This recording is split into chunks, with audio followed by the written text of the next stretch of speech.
Why is he making that face though? What are you doing? I just saw something, man. I just saw something. What did you see? Share with the group. No, I won't. All right. Why do you do that? Like, it caught me by surprise. I didn't know what I was gonna see. Look, I'll text you in a second. Jazz sent him some nudes on the DL, and he was like, "Ooh." Whatever he saw, he seemed very. Let's just hope it's news, because we've learned a little bit about their reluctancy to go to the cloud recently. So, I'm fooling with the cloud. Maybe Jazz isn't sending him news, if you feel what I'm saying. We welcome in the host.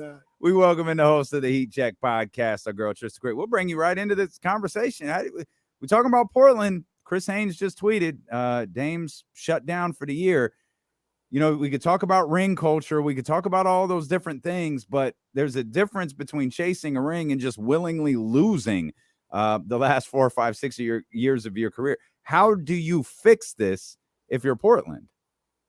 I mean, it's tough, honestly, because you're trying to get out from under what Neil O'Shea destroyed, right? And it's kind of not exactly the same, but it's similar to the Dallas Mavericks. And you look at what Portland has had in terms of picks in the past. They traded a lot of their draft picks away for players who weren't very good. I think they gave up 2 first-rounders for Robert Covington. 2 first-rounders for Robert Covington. And I think they got not a first-round back for Robert Covington, right? And they traded him and Norm Powell and got, I think Keon Johnson and Eric Bledsoe. And so you're trying to unravel the bad decisions that this organization has made. You got rid of Neil O'Shea, thank God. You've got someone who's a lot different than Neil, who I like. I like Joe Cronin a lot. He's really, really good with the cap. He's very smart. He likes athletic wings. So I think their headspace is in a good place. Dame is a little bit older, right? So he's in the mentality that we need to be figuring out how to contend. But I don't think that Dame is realistic about how to build a real team, because you can't do that by being a play-in team and not having a good first-round pick, and you know that you're not in a good free agency destination. You don't have a ton of cap space because, Dame, I'm sorry, you're making $60 million a year. So you're eating up half the cap space by yourself, right?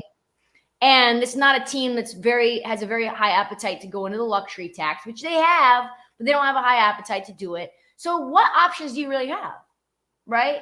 You got to make trades, and you have to have enough pieces to make those trades and make the money work, and also have the pieces that another team wants, which comes in the form of what? Draft capital, which you haven't had great decisions and you haven't had great draft capital. So yeah, you're not a good team right now. You have to lose out. That's the only real option that you have. I was looking at Tankathon last night. I don't know if you guys saw my tweet. The second time I pushed Tankathon, Blazers have a 10.5% chance of getting Victor Wembanyama. You know that we only had a 4% chance of getting the number 1 pick when we got the number 1 overall pick in the Kevin Durant year. 4% chance. 4. So if we mess around and get Victor Wembanyama, then Dame, shut your mouth.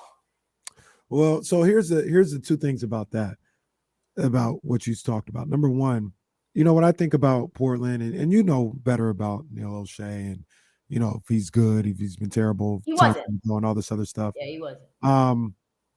They had 8 straight playoff years. You put together a relatively good squad.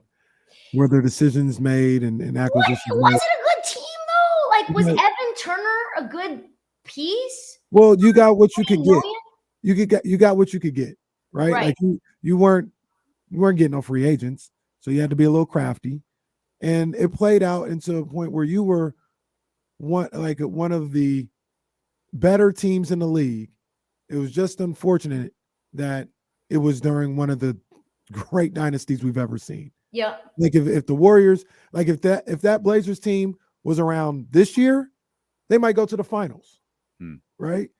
So, that's just the way the cookie crumbles. Like that's just what it is. Like I don't think that they did a whole lot to mess up what happened. It just that time phased out, and there's a reason why we marvel at what the Spurs did, because that don't happen all the time. Usually it's about 5-6 years, and then you got to tear it down and figure out something else. The other thing about tanking Wembanyama and all this other stuff is the difficult part with Dame is I don't care who it is. I don't care who it is. You're probably going to have to wait 5 to 6 to 7 years for that kid to be ready to be a champion.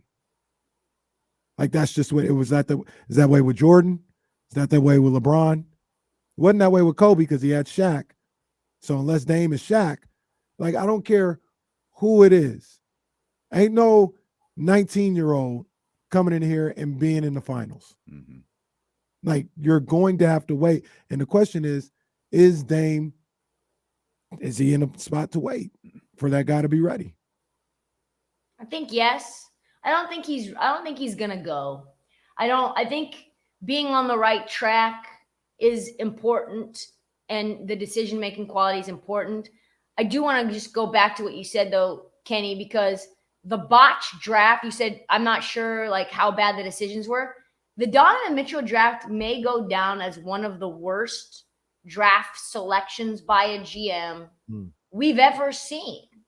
If you pull up what the Blazers did, they had 2 first-round picks, packaged them to move up to, I believe, the 10th pick to get Zach Collins.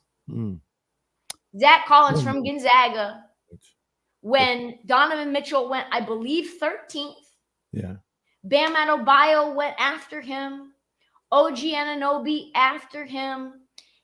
John Collins after him. You can look at that draft up and down and say, oh boy, this team could have had Donovan Mitchell and Dame on it. And then but nobody was people. I understand people weren't doing that. Like you had CJ and Dame. Sure.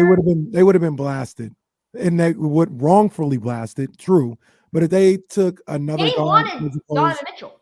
Dame asked for them to draft Donovan Mitchell. Well, he was a huge players asked to draft other college players a lot, but like they would have like the move. Zach Collins, in hindsight, Zach Collins though. Who did Portland trade with to get Zach Collins? Y'all. And you know who you guys got? Harry Giles. Okay, calm down. Geez. But see, here's the thing. A lot of people like Zach Collins, and I did not like Zach Collins. I was like, why is this guy getting so much hype? I remember people really like Zach Collins. The answer was to go get Bam. That was the answer. Yes. Now, Bam isn't as good as Donovan Mitchell, but that was the answer. Or OG. I mean, there was a lot of good front court players. They've just been piecing together things. You know what I mean? They've tried. If they go out and get OG Anunoby this last season, they really tried to do that in the offseason and during the trade deadline. You've got Jeremy Grant and OG Anunoby, Damian Lillard, Shaedon Sharpe, Anthony Simons. That's a really good team. So they're close-ish. You need to back off. I think OG's headed here. All right. Okay. Okay. Just want to make sure we're clear on that. We're not in competition over this. We get custody of OG Anunoby should he become available. Here's what I will say though. If you get into a bidding war, Portland's got more. Yeah. They got more to give. And so let's think about if you're doing right by Dame, which I don't know that they would. But say you have the 2nd overall pick, first overall pick. And I said this on the show maybe 2 or 3 weeks ago. I said, if you have the number 1 overall pick and say it's OKC with number 2 and they're trading with Houston. If you have the number 1 overall pick and somebody offers you 4 first-round picks and one of those first-round picks is the number 2 overall pick, would you do it? And most people said no. But if you're Portland, would you trade back to 2, give OKC a generational talent, but also say we also want Shea and maybe Jalen Williams, and or you're we keeping want Dame to package with Dame to give to Dame. Oof. That's what I'm saying. So Well, this draft could lead to players in some But if way. you're trying to do right by Dame, you don't need all those draft picks. Right. And that's what I'm saying. Then you you're package those picks into some players. Oh, you package those picks into something else. Oh, I got you. Yeah. So you have say you have the number 1 overall pick. You take number 2, and then you have those other ones. You package those 3 plus Nasir Little, Anthony Simons. Now you grab somebody else. I mean, we're wheeling and dealing here, baby. Like Let's that keep draft up. day movie. This is like the draft day movie with Kevin Costner. Just deals for the sake of deals. The question I would ask, though, and here's another thing, is who do we think is available? OG for sure. So, what about OG winning you a title? So, well, with everything that she just presented a minute ago, because you have Scoot plus Dame, and I'm sure they have Shaden. But what about Brad? I don't like them together at all. I didn't either. I don't like them together at all. Dame needs wings. He needs a big 2. He needs, I mean, my favorite 2, which he would never get, and this is going to be a crazy 2 that you're going to be like, Trysta, you're insane. No. My favorite 2 to match with Dame off the top of my head that's not Devin Booker is like a Desmond Bane. Like a bigger shooting 2. He's 6'5". He's got negative wingspan, but he's a really good defender. You'd pair him with like a long, athletic, rangy 3. You need to get rid of Nurk, obviously, and find somebody who can do multiple things from the center position. Maybe find a center that is just more athletic, long. I don't know who that 5 would be. Maybe that's somebody that you can go out and get off the top of my head. I don't know. Maybe you trade Dame to Sacramento. For who? De'Aaron Fox? No. For who? Rashawn Holmes. Rashawn Holmes. Oh, my God. Here we go. Yeah, Rashawn and them. Rashawn and them.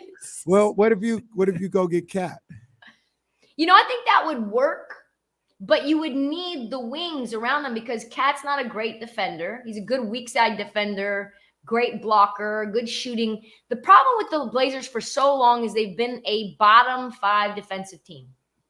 Even when they went to the West. We see them. They're in our neighborhood. Yeah. You're like, oh, yeah, no, I see them. In the defensive range. We go over there to get milk once in a while. Yeah. They've never been good under Terry Stotts or Chauncey. Yeah. I think they had one good year. They were like 18th in defensive rating. But that was kind of an anomaly. They had Mo Harkless was playing well that year. Like it was a collection of bad assets that you just were like, what's going on here? You had Evan Turner and Mo Harkless and Al Farouk Aminu.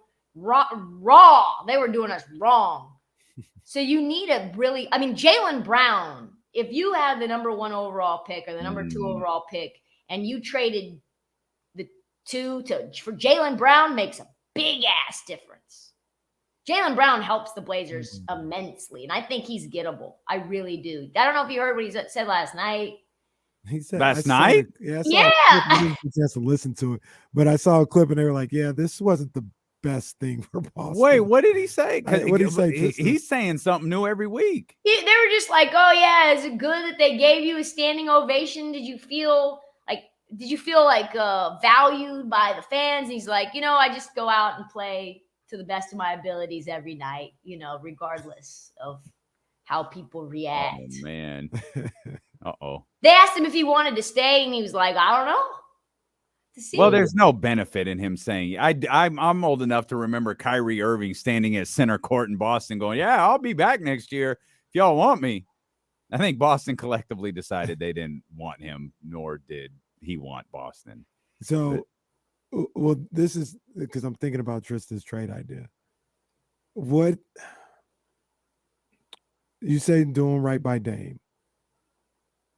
Is that if you got the 1 or 2 pick, and I'm thinking Scoot or Victor, and we might even be able to push it to 3 and talk about Brandon Miller and what he can do.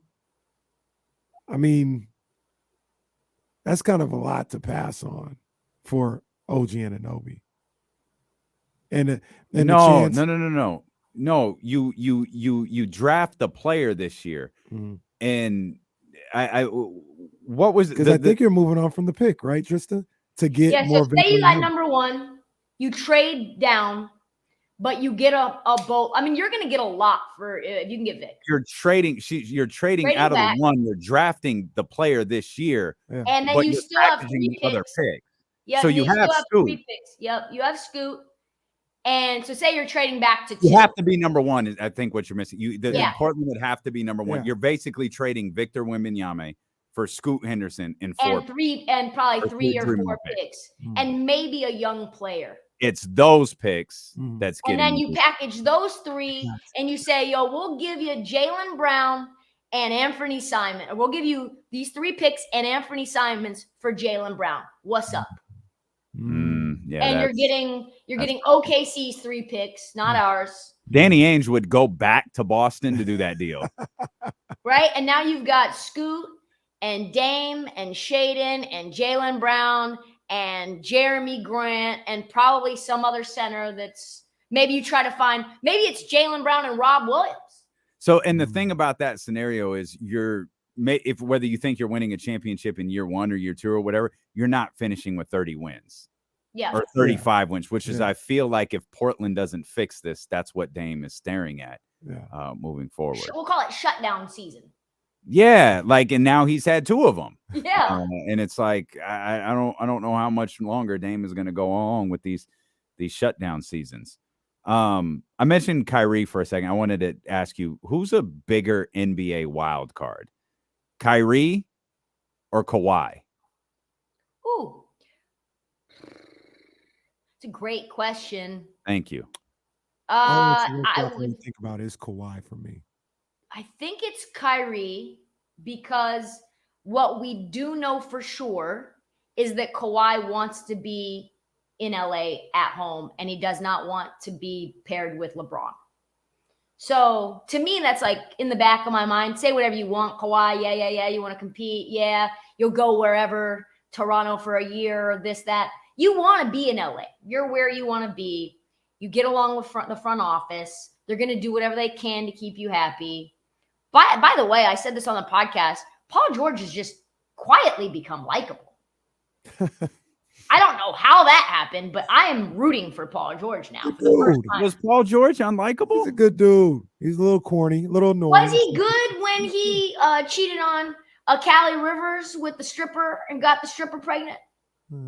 Well, that's just another day in the NBA. I wasn't sure if we use that on top of the whole playoff P thing. Well, that was a problem. It's all together in a little ball, you know. If you're gonna do that, you got to show up. Playoff P was harmless, but he said it with a smile. He said, "Yeah, I came in this playoff P." No, because what he said is y'all ain't heard about playoff P. He did. It's like, no, we haven't. What the hell is playoff P?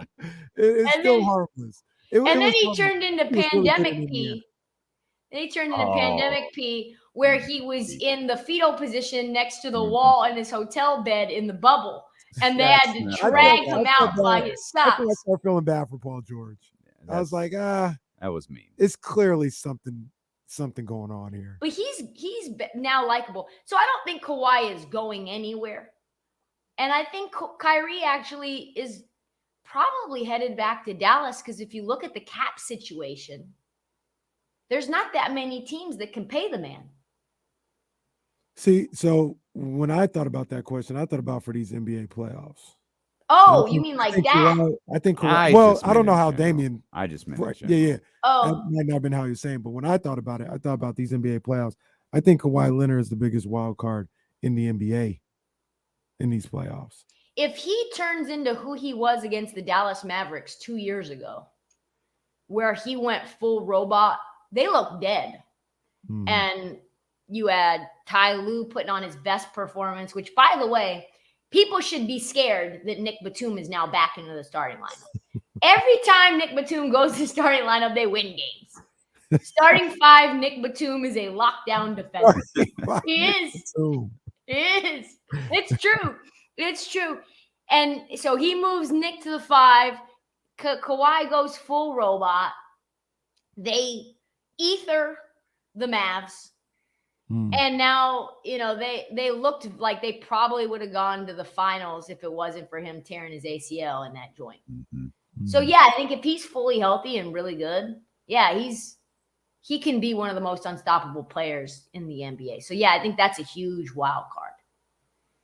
Did you see any of Sacramento and Minnesota last night? We were beamless in Sacramento on our big night last night. I hate to say that I did not see it. I know you were down. You were down. I saw Kenny's tweet. It's actually Kenny's tweet that kept me away. What'd I say? You said, when are we subbing out Ant Edwards? Oh my God. Yeah. This guy played 58 minutes last night. At least. Damn it. Where's the There sub? was a moment it was the first or second quarter where I swear to you, I saw him walking to the bench. And at least maybe the next play, he was at the free throw line. I couldn't figure out how that happened, but I was positive I saw it. I don't believe he actually sat down last night. When he did go out. I know he did go out at one point, because I was like that LeBron gif when Kawhi was in San Antonio and LeBron tried to shoot the free throw before Kawhi came back in, and he's like, damn it. When I saw Anthony Edwards get to the bench, I was like, damn it. Put the ball in play. Put it in play so he can't get in. Yeah, he played 39 minutes last night. That's a lie. It was 49. He played 39 minutes in the first quarter. Yeah, it was 49 minutes last night. It was so. I know the beam will win this division soon enough. Yeah, and that's not even the thing. Like, what do you think about Minnesota? That was because they're the 6th seed right now, and that was a big talk yesterday, even amongst us and some of the Minnesota coaches, that we could see them back for 5, 6, 7 games of these. That's a scary matchup. I'm looking at the standings right now just to see what their schedule. They play tonight, right? Or no, they play the Suns tomorrow. Yeah, tomorrow in Phoenix. One can only hope they lose that game. Rudy Gobert is just a bad matchup for Sabonis in terms of just like foul trouble. That's my main issue.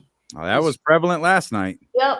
And that's really the Kings. We've talked about this before. Really, the Kings' Achilles heel is that one thing, that one matchup, or bigs that can really get on the glass, use their weight, and like Steven Adams, for example, just guys that can get Sabonis into foul trouble. And then that changes the entire offense that you guys want to run, and changes the dynamic in a lot of bad ways, where we see too much Chimezie Metu down there, and there's no backup for you to go to where you can say, you guys should have gone after Thomas Bryant. Like, he would have been a guy that you could just throw in there to eat up clock and eat up fouls for Domas. So that's really it. So I don't think Rudy Gobert is a great matchup compared to like Kevon Looney and Draymond Green.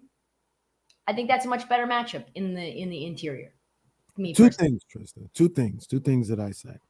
Number one, I had a big old diatribe today about Metu not playing last night. He didn't play last night, and they went with Alex Lynn.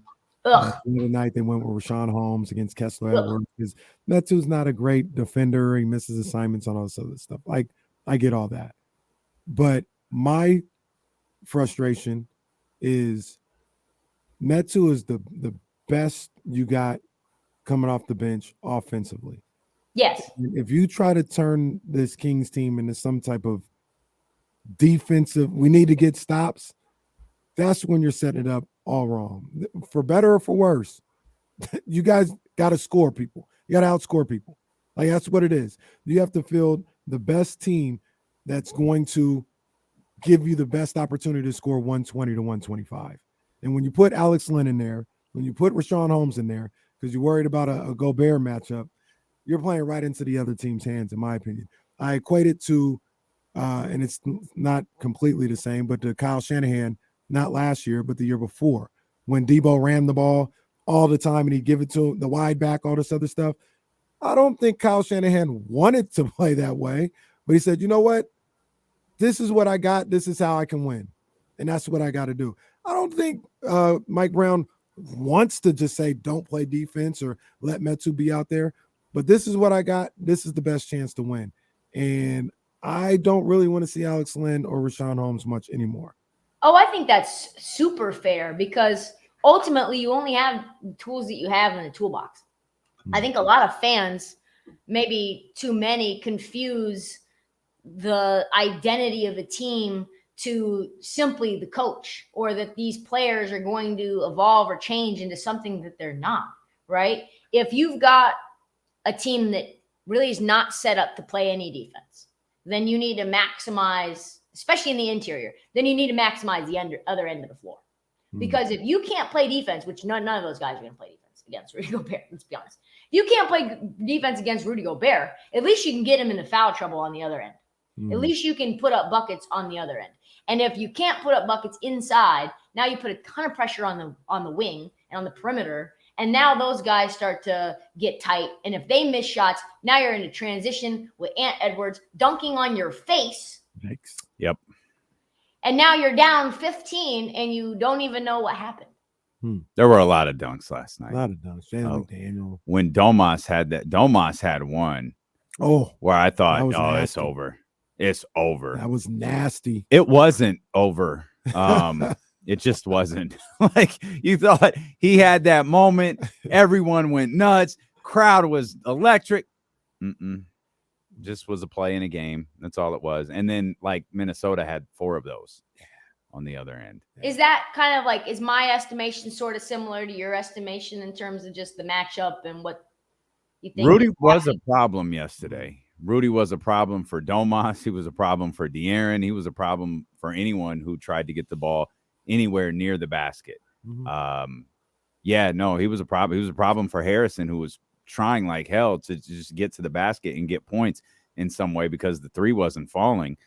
And he was there every time. And he was good defensively yesterday. He disrupted everything. He was upright on virtually every possession.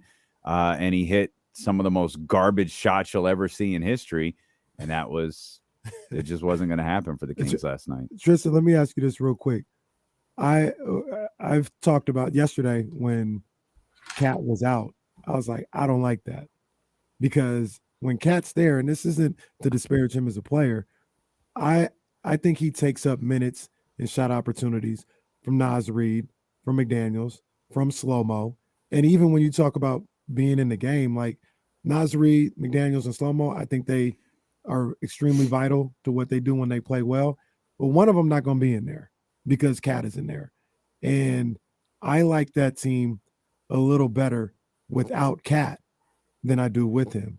And I think if you face them in the playoffs, you're going to be facing them with Cat. Now, he's a good ball player, but I think that benefits the Kings a little bit more than having to play him with Cat. They haven't played Cat all year. We in Minnesota now. Huh? We in Minnesota now. Remember when he said to Memphis? Yeah. And then they proceeded to lose that game. Yeah. You can get in Karl Anthony Towns' head. He gets in, talk about foul trouble. He can get into foul trouble fast. He's a very aggressive, emotional player. He's a player that is exploitable in certain ways. So, yeah, I would agree. I would tend to agree. And I actually believe that this will happen, that the Wolves will trade Karl Anthony Towns because the spacing works better without him. Now, if you could get Karl Anthony Towns on the Sacramento Kings as a backup 5, he solves a lot of problems for you, but he makes too much money, so that's never going to happen. But I don't know really where he fits, where he goes. Maybe our Dubs. I don't know. I don't know really what the best spot. Maybe like an Atlanta Hawks. Maybe like a Orlando Magic. Orlando would be a fun team with him. It's just a weird setup. That's a roster that it doesn't need both him and Rudy Gobert on it. You think? Yeah. Somebody should have told Alex Rodriguez. Yeah. Well, because Alex Rodriguez definitely pulled the trigger on that trade. That's a problem we'll have to solve on another day. Trysta Krick, Heat Check Podcast, Bet MGM tonight. We appreciate We talked all basketball the whole time. I know. What else would we have talked about? I don't know, you guys. I saw Kenyon Martin's little neck tattoo cover up. You've got to cover it up. Don't you have a podcast coming up with him? Hopefully soon. His best friend who went to UC with him. He said, I'm sorry, Jesse. I know. I'm sorry. Jesse, you were doing so well. No. I forget she can see you down there. She can see me too? Yeah, I thought because you gave me the look. No, I did. That is what I saw. I saw him give you the look. Yeah. I'm sorry. Yeah. No, it's fine. It's gone now. You can keep going. Still how we're good. It's okay. You guys are just trying to pay the bills. It's okay. No, I think at this point we're just going to keep talking. We might not even go to commercial at this point. We can go to 43 now. You can keep going. All right. So anyway, we got the podcast coming up, the tattoo cover up. So the friend, we do this event. So great event, Cincinnati. It was a total mess technologically. My mic didn't work. A lot of feedback with the other mics. I try to introduce them. I have to use someone else's mic. And end of the day, event goes well. The friend comes up. He's like, "Hey, you did a good job." Blah blah. I was like, "Oh yeah, because you can tell he's like part of Kenyon's handler crew." And I'm like, "Oh yeah, it'd be so nice to get Kenyon on my podcast." He goes, "You have a podcast?" And I go, "Yeah, about the NBA." And he goes, "Who have you interviewed?" And I go, "Who have I interviewed?" And I listed some names. And he was like, "You could just tell he's You listed some names. Did you say, bitch, Jerry West? I did. Who have you interviewed? And he was not even feeling that. He was like, "Do you have any current players on the team?" Blah, blah. And I'm like, Kenyon's not a current player. Okay? Kenyon is not a current player. Anyway, and I know he's trying to push me off to the side. So we all chilling out watching the Kansas State meltdown to FAU. We're watching that. They're watching UFC. They're into that. We start talking hoops, me and Kenyon, talking about the Rockets because obviously KJ plays there. He spills tea, basically tells me that the Rockets only travel on game day. For whatever reason, they only travel to the new city on the day of the game. Did they tell you that Steven Silas cried after a game? Did he tell you that? He did. I told them to do. Oh, they're not doing what they're supposed to do. Of course. Apparently, ATOs are being ran on iPads. Oh, man. Goodness. He said he buys tickets to the game, doesn't take the family and friends ticket, and he sits right next to the bench so he can figure out the dysfunction that is happening on the team. So I just need to see it myself. He is hilarious. He's really funny. When he gets comfortable, super funny. And so the friend, Meech, he's like, I'm sorry. Who's his friend? He goes by this guy, Meech. Okay. His last name is Meech. Okay. I wonder if he had to ask permission for that, but go ahead. So Meech is like, "You watch a lot of NBA? How much NBA do you watch?" And Kenny goes, "A lot. It's obvious." And I was like, "Oh, nice." And he's like, "I'm not talking to anybody if they don't really know what's going on, Meech." And so I tell him, I was like, "Yeah, Meech tried to gatekeep you coming on the podcast because he's like, hey, I got to get you on your podcast." And I said, he asked me who I interviewed. And he goes, "I don't care if you've interviewed James Naismith himself. If you don't know anything about what's going on in today's NBA, I don't want to talk with you. I don't want to. If you don't know basketball, I don't want to talk to you. I don't care who you interviewed." I was like, "Well, take that, Meech." Oh, careful. Settle down. Yeah, careful. Be careful. Yeah, let's just be careful. We don't want to talk to Meech like that. No. We don't want to talk to Meech like that. It's a different Meech. Just put that out there. It's not the same Meech. It's a different one. Different. But you just can't go throwing names like Meech and Supreme. Like you just can't go throwing those names. You're like, hold on, wait, no. She doesn't mean it. Who the hell is Trysta rolling with? Well, she'd be interacting with possible. That same guy, the Medellin, Colombia one, was in my Instagram the other day, and he was like, "Yeah, guess what? I'm in Medellin right now. What's up?" You might have to get a new Instagram, man. You might be stuck in his web, man. You gotta get away from that guy. Anyway, nervous about Trysta coming back to Sacramento now. It's like he's coming back. How is Cincinnati? Is it like Sacramento or is it bigger? It kind of feels like that. Yes, that was the vibe. I got Buffalo, I got Sacramento, I got vibes like that. It's a river town, pretty cool architecture. Definitely, I would consider it sort of mixed in terms of like there's definitely like some diversity in culture, food wise, people wise. Louisville's like 30 minutes away, which I went to as well, which is also a very pretty cool city in the downtown area. They've invested a lot of money in it. Yeah, I liked it. I got some good wings there. I got good food. There was really good salon. I got my hair blown out. I was like very impressed. I was like, oh, Cincinnati's not bad. Not bad. Did you run into Adrian Broner? I didn't. No. Was he there? Was he supposed to be there? What game did you wind up from going? Cincinnati. What tournament game did you wind up going to? San Diego State Creighton. Oh, okay. Oh, that was the one. Yeah. That was the one. That was emotional. It was a ride. Mm. It's a ride. And you know what? I got tickets second row courtside. Yeah, I saw the tweet. Yeah. Yeah, I saw you stunting courtside, Trysta. For like no money. It was like so cheap. Probably because there was San Diego State Creighton. These two dudes were in front of me. Both had gone to the same alma mater, didn't know each other. They were just exchanging business cards during the game. During the game, they're like not thinking or watching the game at all. All they're doing is just, oh, you know Sharon? Oh my God, I've known Sharon since the 8th grade. Dude, your first row, center court. Creighton, San Diego State, 1 minute left to go. Do you how you feel about the Final Four? You okay with it, like with the mid-majors and all that other stuff? I said this on the hit right before y'all. I think it's good for basketball for 3 reasons. 1, kids that will never go to the league are going to get paid, and there's a reason to stay in college basketball, even if you do go to the league for all 4 years. So it is an incentive to stay playing college basketball. 2, if you're a bad coach that doesn't resonate with your players and you're not someone who they mess with, Jim Larinaga is there for a reason. His players love him.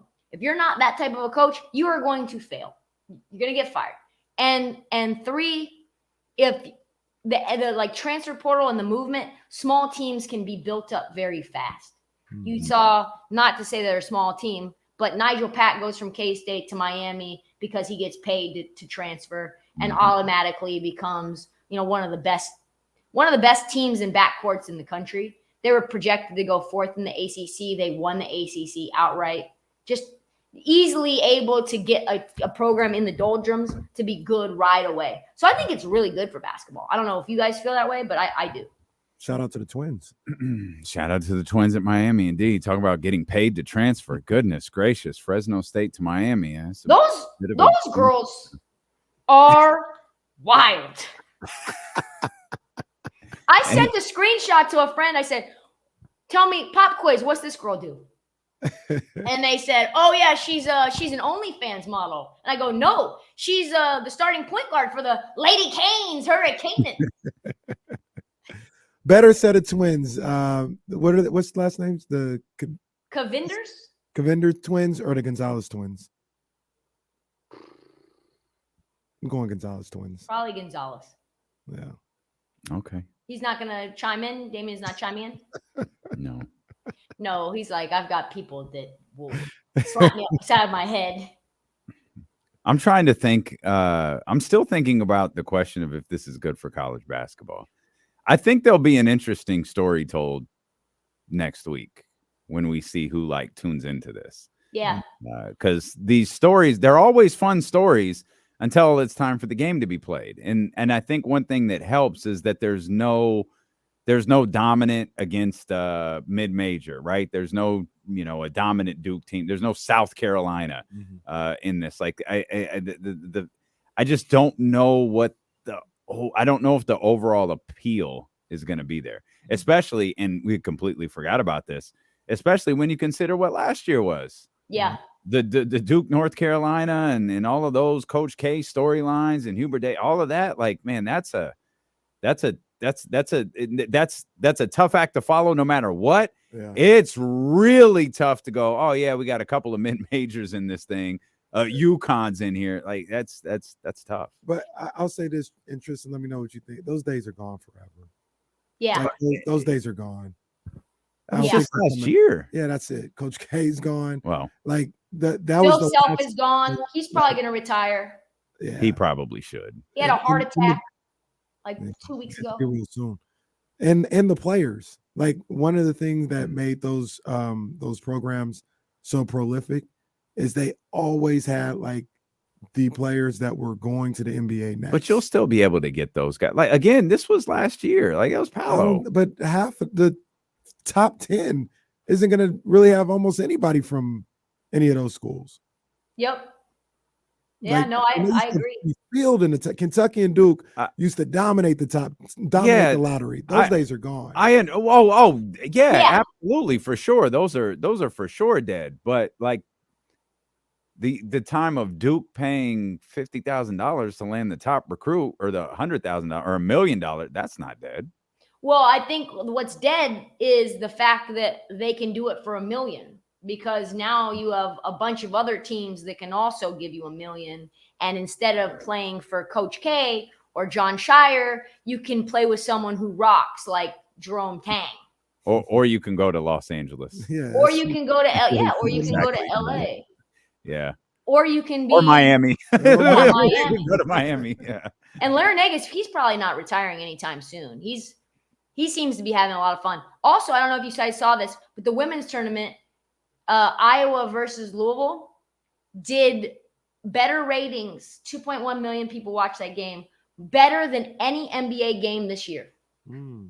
Ratings. I think really? Yes, 2.1 million. Caitlin Clark.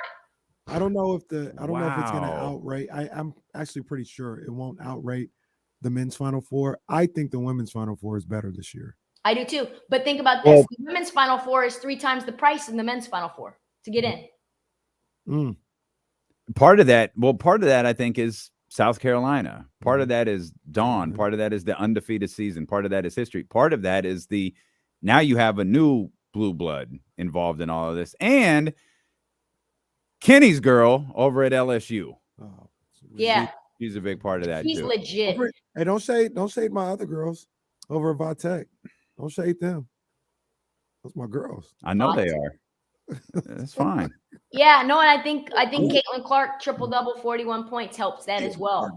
Oh, absolutely. She is a problem. Yeah. I think South Carolina. I think the conversation needs to slow down a little bit on Caitlin Clark, but she's incredible. She's ridiculous. Did you see also, I know, sorry, but doesn't matter.